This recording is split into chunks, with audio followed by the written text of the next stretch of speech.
O Senhor esteja com vocês. Ele está no meio de nós. Proclamação do Evangelho de Jesus Cristo, segundo Mateus. Glória a vós, Senhor.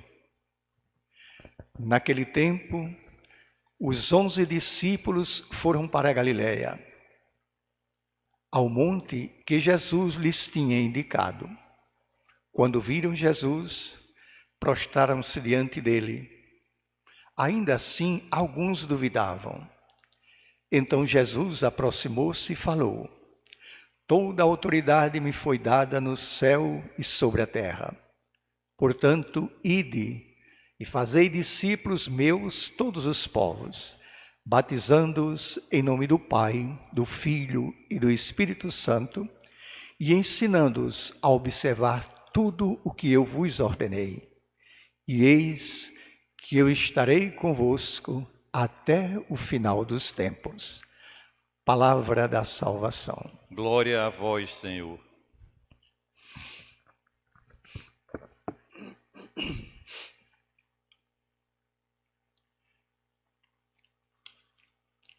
Minhas irmãs, meus irmãos, hoje nós estamos celebrando com a Igreja Universal a festa da Santíssima Trindade, o nome que nós damos ao nosso Deus, o nome revelado por Jesus Cristo. Deus Pai, Pai que nos criou, Deus Filho, o Filho que nos remiu, Deus Espírito Santo, o Espírito que nos santifica. Com essas definições, nós ficamos sabendo quem é Deus? Não, jamais saberemos. Como é que nós podemos saber? Se alguém me perguntar quem é você, eu vou ficar embaraçado para dar uma resposta correta.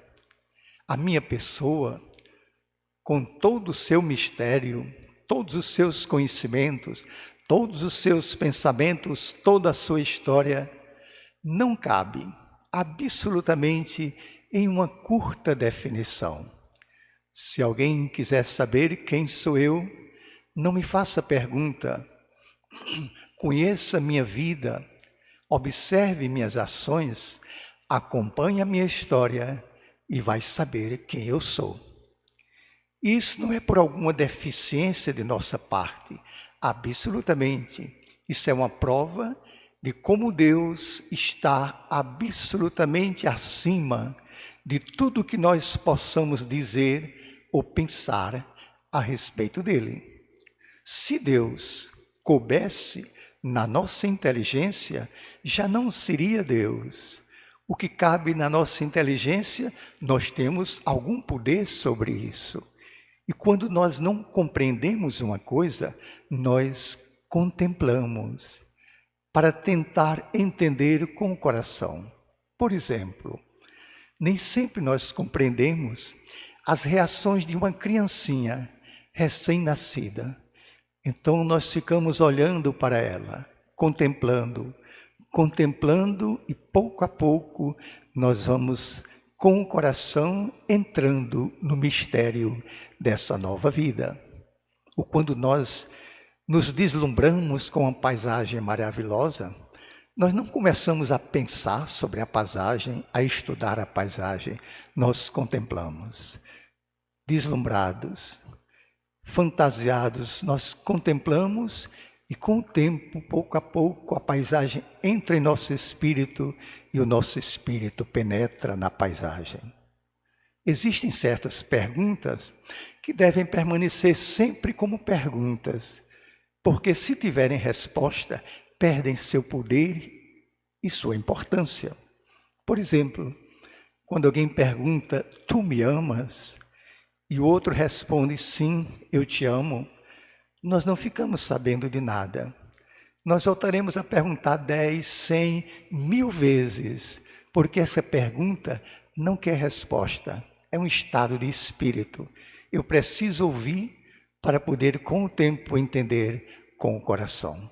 Quanto mais quando se trata de Deus. Outras vezes, Deus fica em silêncio. O silêncio é também uma maneira de comunicação. Nós somos impacientes e perguntamos: onde está Deus?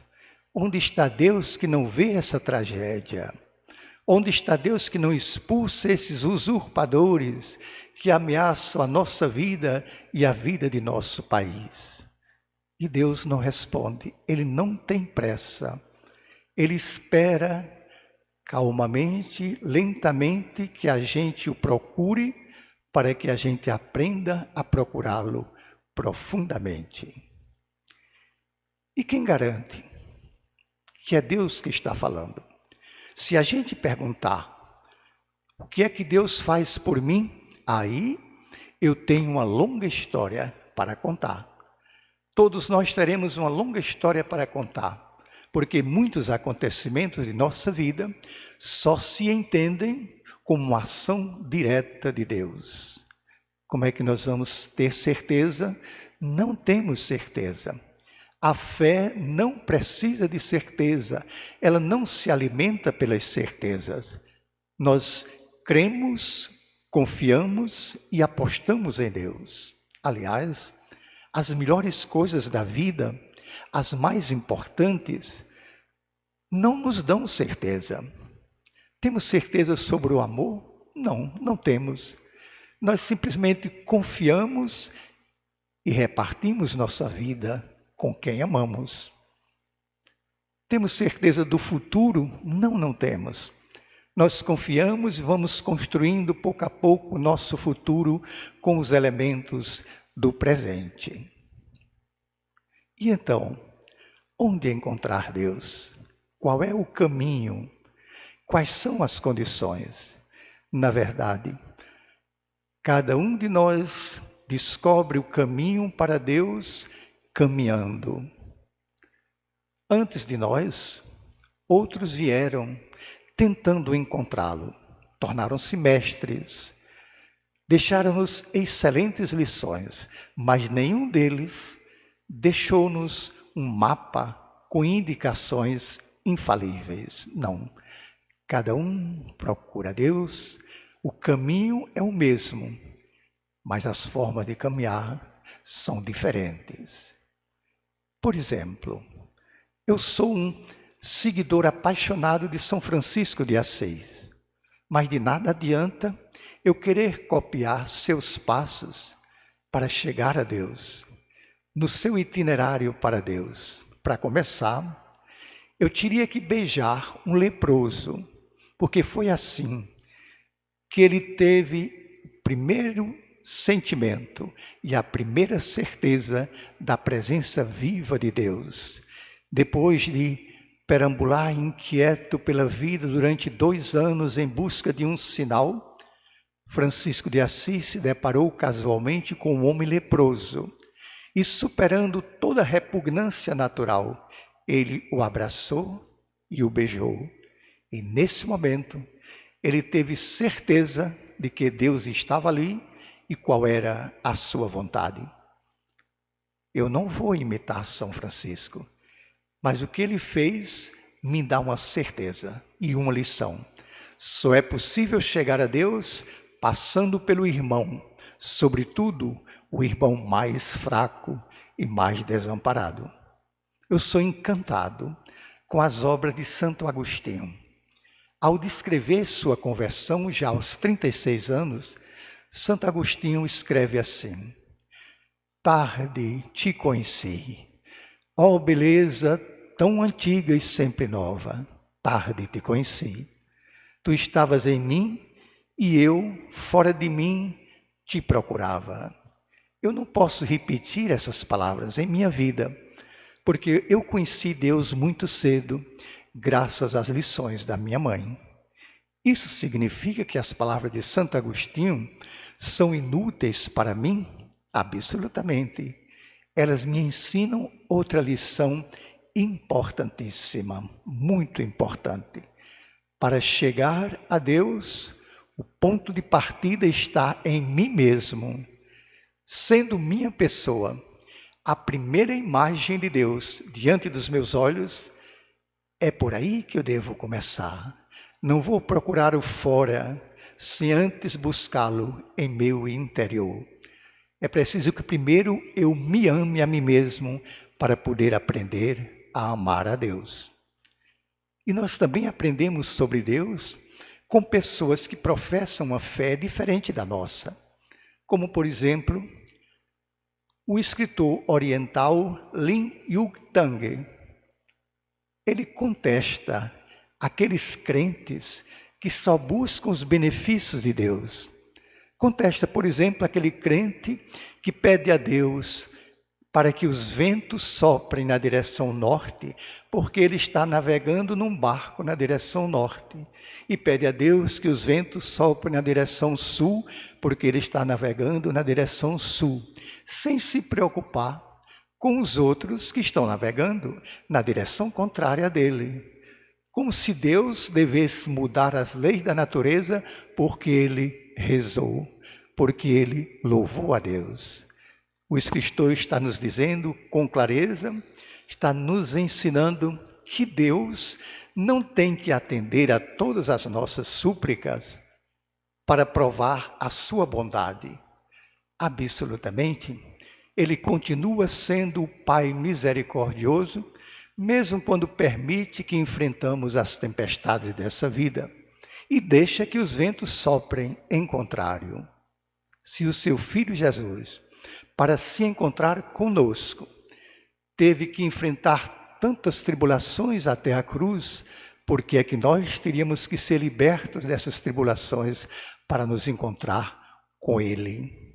Não é esse o caminho. E isso é um preço que Deus cobra? Não, é o preço que a vida cobra.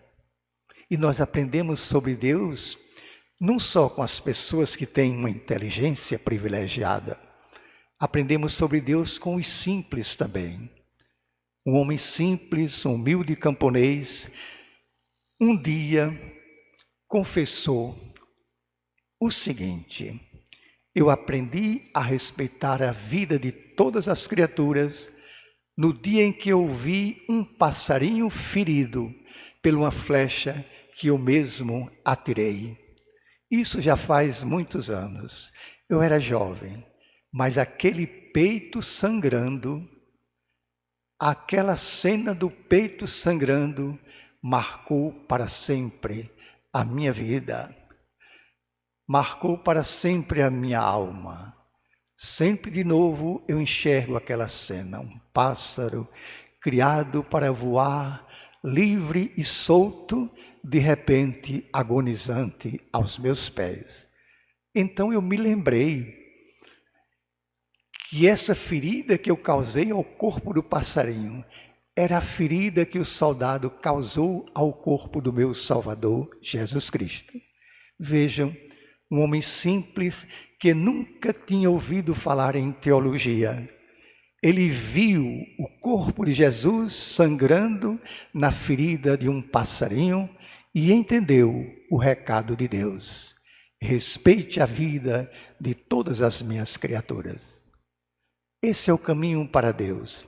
Às vezes um olhar infinitamente puro de uma criança é mais fácil de ser o caminho de entender Deus, de se encontrar com Deus, do que a leitura de 20 volumes de teologia de São Tomás de Aquino.